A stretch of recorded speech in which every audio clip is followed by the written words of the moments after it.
દાહોદ જિલ્લાના બદલી વાંચુક શિક્ષકોએ અખિલ ભારતીય રાષ્ટ્રીય શૈક્ષિક મહાસંઘનું કર્યું સન્માન। દાહોદ જિલ્લામાં ફરજ બજાવતા જુદા જુદા જિલ્લાના તમામ શિક્ષકો જિલ્લા ફેરબદલી કેમ્પ બાબતે ચિંતિત હતા। ભવિષ્ય અંધકારમય હતું।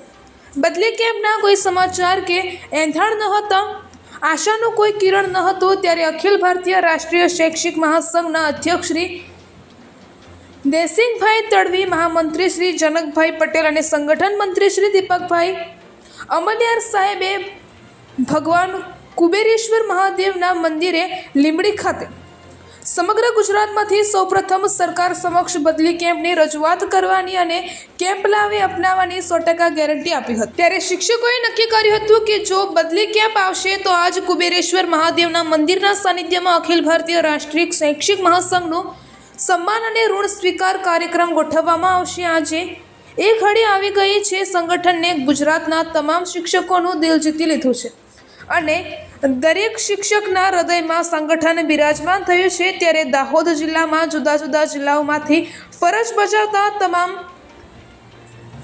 સારસ્વત ભાઈઓ બહેનોએ ભગવાનના ઓથેદારોને કુમકુમ તિલક કરી પાઘડી શાલ અને હાર પહેરાવી મોં મીઠું કરાવીને ભગવાન કુબેરેશ્વર મહાદેવની સાક્ષીમાં સન્માન કર્યું હતું। જુદા જુદા જિલ્લાના દાહોદ જિલ્લાઓમાં ફરજ બજાવતા શિક્ષકોએ સંગઠનનું સન્માન કર્યું હોય એવો ઇતિહાસમાં પ્રથમ કિસ્સો છે।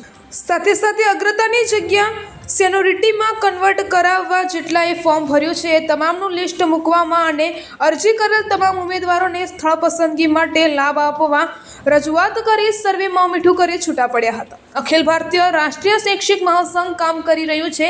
સંગઠન મહાન છે, વ્યક્તિ નહીં। સંગઠન સમુદ્ર સમાન છે, તરંગો એ સમુદ્રના ઘટક છે। સમુદ્ર હશે તો તરંગો હશે, તરંગોથી સમુદ્ર નથી। આવી વિચારધારા ધરાવતું અને રાષ્ટ્રહિત, શિક્ષણ હિત અને સમાજ હિત માટે કાર્ય કરતું સંગઠન એટલે Akhil Bharatiya Rashtriya Shaikshik Mahasangh. Reporter Sureshbhai S Makwana, Gujarat bureau chief.